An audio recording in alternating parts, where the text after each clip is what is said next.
লৈছো জিকা কচু আৰু ঔটেঙা ধুনীয়া এখন জোল আৰু এফালে লৰাৰ হাঁহি শুনিছেনে বাৰু কি উৎপাত নকব আৰু এফালে মাছ ফ্ৰাই কৰি লম জিকা কিটা কাটি লৈছো ধুনীয়াকৈ মাছখিনি ফ্ৰাই কৰি লম জিকা আলু পিস মই এফালে কাটি লৈছো সৰি আলু নহয় কচু আৰু ঔটেঙা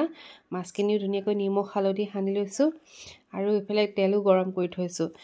মাছতে মাছখিনি গৰম তেলত দি দিম আৰু ফ্ৰাই কৰি লম ধুনীয়াকৈ আনফালে জিকা আৰু কচু ঔটেঙা এইখিনি ধুনীয়াকৈ অলপকৈ ফ্ৰাই কৰি লম ফ্ৰাই কেইটামান গোটা মছলা দি লৈছো গোটা মছলা দি পিনি ফ্ৰাই কৰি লম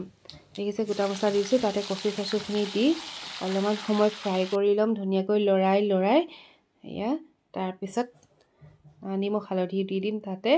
আপোনালোকে বাৰু জিকা কচু এনেকৈ ঔটেঙা দি মাছ দি বনাই খাইছেনে খাই চাব কিন্তু বহুত সোৱাদ লাগে এনেকৈ 5 মিনিট মান লৰাই ভাজিম ধুনীয়াকৈ অকমান ধনিয়া পাউডাৰ দি দিছো বেছি মছলা ব্যৱহাৰ নকৰো আৰু অকনমান সময় ঢাকন মাৰি থম অকনমান সময় ঢাকন মৰাৰ পিছত আকৌ উদিয়াই অলপমান সময় লৰাই তাতে মই পানী দি দিম বহুত বেছি সময় নাভাজো কাৰণ পানীটো দিবই লাগিব গতিকেলৈ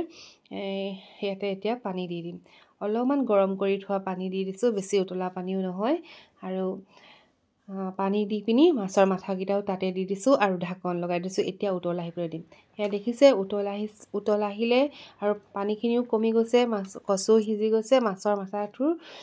গ্ৰেভিখিনি ডাঠ হৈ গৈছে দেখিবলৈ কিমান ধুনীয়া লাগিছে নহয়নে বাৰু আপোনালোকে এনেকৈ ট্ৰাই কৰি খাব মাছৰ মাথা গ্ৰেভি কচু জোল এফালে মাছ ফ্ৰাই আৰু আনহাতে মই বৰা চাউল কেইটামান তিয়াই থৈছিলো ভাপত দিবলৈ বুলি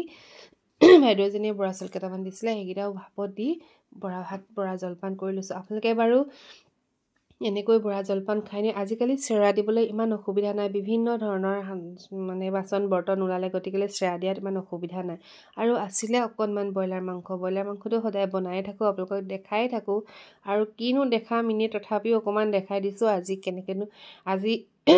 বৰ বিশেষ সুবিধাজনকে ভজা নাই অকমান শুকানকৈয়ে সবজি বনাই খাম আৰু ইয়াতে নিমখ হালধি দি দিছো মাংসখিনিত যেহেতু অলপ পানী আছিল মানে আইচ বক্সত ভৰাই থোৱাৰ কাৰণে ধুই দিয়াৰ কাৰণে লগে বনাবলৈ উলিয়াই লোৱা হেতুকে মাংসখিনি অলপ পানী থাকিলে আৰু সেইকাৰণে ভাজি পানীখিনি অলপ নাইকিয়া কৰি লৈছো তাতে সব মছলা তেজপাত ৰসুন আদা জলকীয়া গুটেখিনি দি শুকানকৈ ফ্ৰাই কৰি লৈছো আৰু তাতে আলু দি দিছো আৰু ধুনীয়াকৈ এইখিনি শুকানকৈ ফ্ৰাই কৰি লম যেহেতু কচুৰ জোল আছে গতিকেলৈ দুখন গ্ৰেভি ভাল নালাগে আৰু বৰা চাউলৰ লগত অকনমান মাংস হলে ভাল লাগে আপোনালোকে বাৰু চেয়া দিয়া ভাত এনেকৈ বনাই খাইছেনে আৰু এটোত বনাবচোন অতি সহজ হয় আনফালে এইফালে লৈছো কচুৰ দাইল মাথা মাছৰ মাথা দিয়া আপোনালোকে এবাৰ ট্ৰাই কৰি চাব কিন্তু বহুত সোৱাদ লাগে সঁচাকৈ আৰু মাছৰ মাথাটোতো কবই নালাগে জুলত দিয়া মোৰ বহুত প্ৰিয় এফালে লৈছো মাংস আৰু আজি থালিখন মোৰ এনেকুৱা এইটো কিন্তু ভিডিওটো আজি নহয় দেই দুদিনমানৰ আগৰ কৰি থৈছিলো দিবহে পৰা নাছিলো